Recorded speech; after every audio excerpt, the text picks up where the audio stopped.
Live news, खबर तो पक्की है। उत्तर प्रदेश में कांग्रेस समाजवादी पार्टी के लिए काम कर रहे थे, तो अलग अलग राज्यों में तो अलग अलग काम करते ही रहे हम। और इस समय वो उत्तर प्रदेश में कांग्रेस और समाजवादी पार्टी के लिए काम कर रहे थे। उस समय उन्होंने ये प्रस्ताव मुख्यमंत्री नीतीश कुमार जी को आकर दिया था कि आप अपनी पार्टी का विलय तो कांग्रेस पार्टी से कर लीजिए।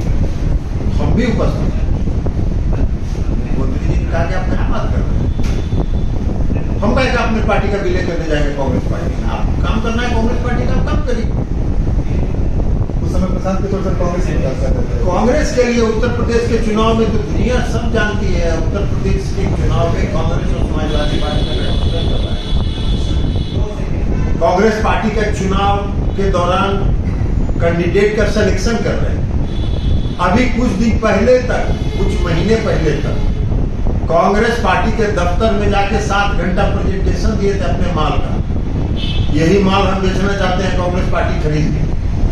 कांग्रेस पार्टी ने कहा कि आपका माल बिकाऊ नहीं है, आपका माल रिजेक्टेड है, तो हम नहीं खरीदेंगे। तो आप घूम रहे थे। उसके बाद आप नीतीश जी के यहाँ आए मार्च में, और नीतीश जी को आपने प्रस्ताव दिया कि हम आप ही के साथ काम करना चाहते हैं। उसके बाद भी नीतीश कुमार जी ने आपको कहा कि राष्ट्रीय अध्यक्ष से मिलिए, उससे मिलने के लिए उन्होंने कहा। आप मेरे घर पर आए दिल्ली में, घंटों हमसे बात की, हमने आपको 2 शर्त रखी, उसके बाद आप मिले नहीं।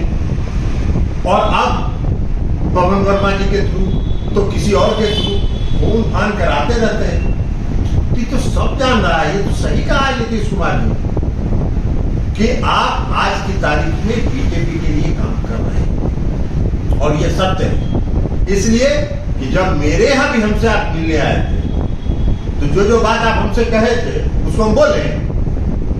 सर उस समय आपको भी ऑफर दिए गए थे क्या? अरे हमको ऑफर उन्होंने दिया, हमको कहा कि उन्होंने आप मंत्री बन जाइए, फलना मंत्री जी को हम मेडिएट कर देते हैं भारतीय जनता पार्टी से।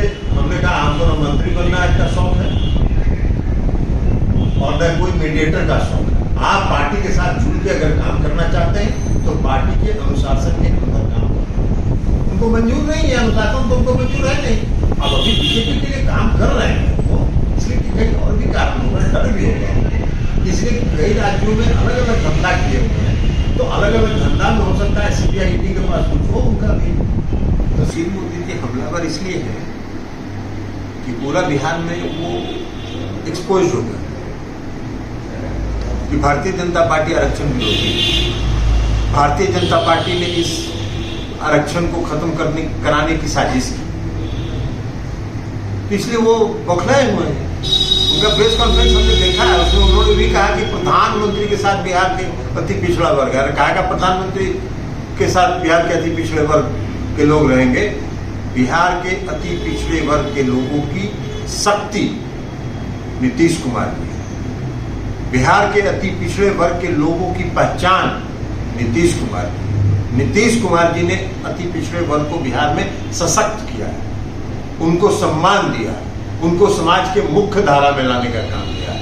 वो क्या के लिए देखिएगा इस देश के आज प्रधानमंत्री जी को, प्रधानमंत्री जी मोदी जी, श्री सुशील मोदी जी तो दोनों है।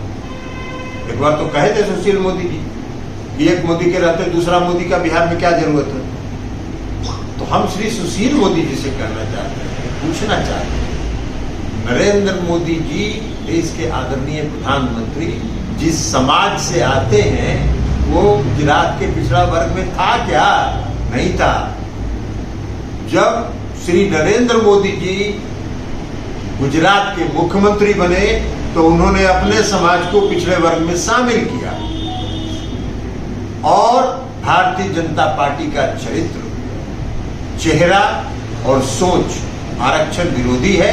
आप आरक्षण को समाप्त कराना चाहते हैं, गुजरात में आपने समाप्त करा दिया, आप क्यों नहीं सफाई देते हैं? साहस है तो बोलिए ना कि गुजरात में अक्टूबर 2021 में जो चुनाव हुआ उसमें आरक्षण लागू था।